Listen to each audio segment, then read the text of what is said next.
જય શ્રી કૃષ્ણ, રાધે રાધે.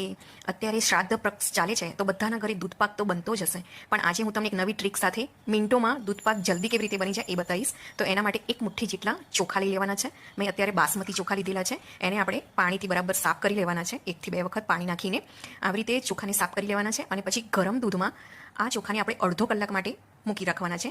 અને હવે આપણે એક વાસણ લઈ લઈશું અને એક વાસણમાં અત્યારે મેં 500 ml જેટલું દૂધ લીધેલું છે.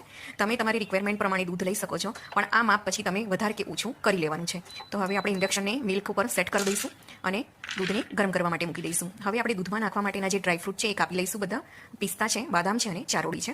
તો દૂધનો પડે એક ઉભરો આવવા દઈશું. દૂધનો ઉભરો આવી જાય પછી આપણે એમાં જે આપણે અડધો કલાક પહેલાં પલાળેલા ચોખા હતા દૂધમાં, તે અત્યારે આપણે એમાં નાખી દઈશું. આપણે ચોખાને પહેલાં પલાળી દીધેલા છે એટલે આપણે વધારે વખતે એને કૂક કરવાની જરૂર નહીં પડે. માત્ર 10 મિનિટ દૂધ ઉકળે એની સાથે આપણે આ ચોખાને રાંધી દઈશું એટલે 10 મિનિટમાં આપણો દૂધપાક રેડી થઈ જશે.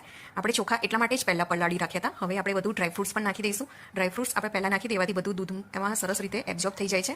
હવે એક ઉભરો આવી ગયો હતો તો મેં અત્યારે 4 થી 5 જેટલી ચમચી ખાંડ નાખી રહી છું. તમે તમારા ટેસ્ટ મુજબ વધારે કે ઓછું કરી શકો છો, પણ એક થેલી દૂધમાં 4 થી 5 ચમચી જેટલી ખાંડ બરાબર છે.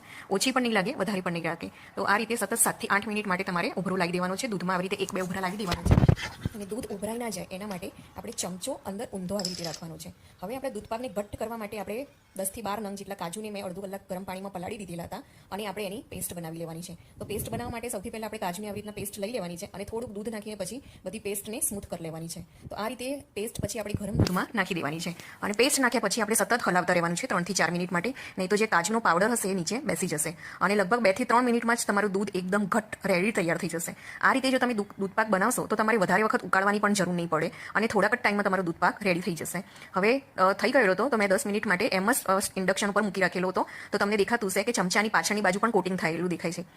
તો આ રીતે જો દૂધપાક બનાવશો તો તમે એક જ થેલીમાં 3 વાટકી જેટલો દૂધપાક આરામથી બની જશે. નાની 3 વાટકી અને જો મોટી હશે તો 2 વાટકી જેટલો દૂધપાક સરસ રીતે તમારો રેડી થઈ જશે. જો તમને મારો વિડીયો ગમ્યો હોય તો મારી ચેનલને લાઇક કરજો, શેર કરજો અને સબસ્ક્રાઇબ કરજો.